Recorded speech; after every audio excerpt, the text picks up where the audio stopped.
So, the artificial pancreas is an extraordinary thing if you really sort of step back and take a look at it. In 2005, this was a technology that nobody thought was really possible. There was significant debate in the expert community about, was it even possible? Could we take a pump? And could we take a continuous glucose sensor? And could we allow them to talk to each other wirelessly with some kind of a sophisticated communication computer software that would allow the sensor to tell the pump kind of what was going on and make decisions about helping to start automating this very hard, very burdensome reality of living and managing with type 1 diabetes. So what we were really trying to do when we looked at artificial pancreas technology was say, is it possible that we could put some brains into this system? Could we start to create some smarter pumps that could alleviate some of that constant drudgery, that daily burden of living with type 1 diabetes? And when we first started trying to do this, people said it couldn't be done.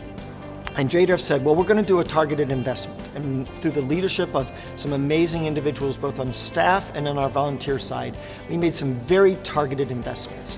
And from that, quickly realized that not only was it possible, but it actually could be done and could work pretty well. So 2006, we got started. By 2007, we were testing these for the first time in human beings.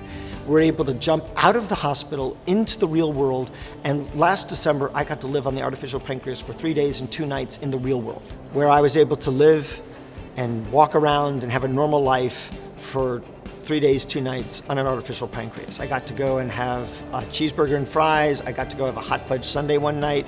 I really had a good time with this. I really had a lot of fun. When I was sitting there living on the artificial pancreas, I realized that I wasn't having to think about my diabetes.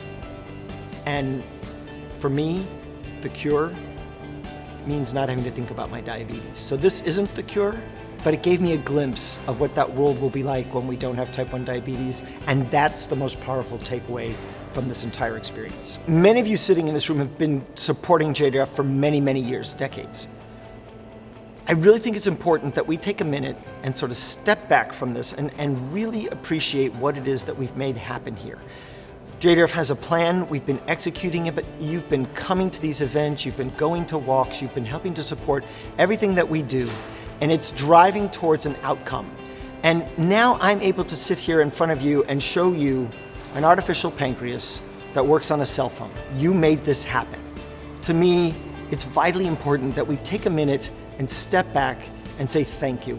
Because if you hadn't have done all of the work you've done in those years before, I would not be sitting here today with this.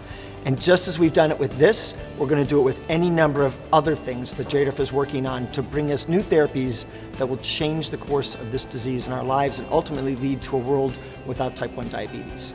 JDRF is leading the way, and together we will create a world without type 1 diabetes. Thank you.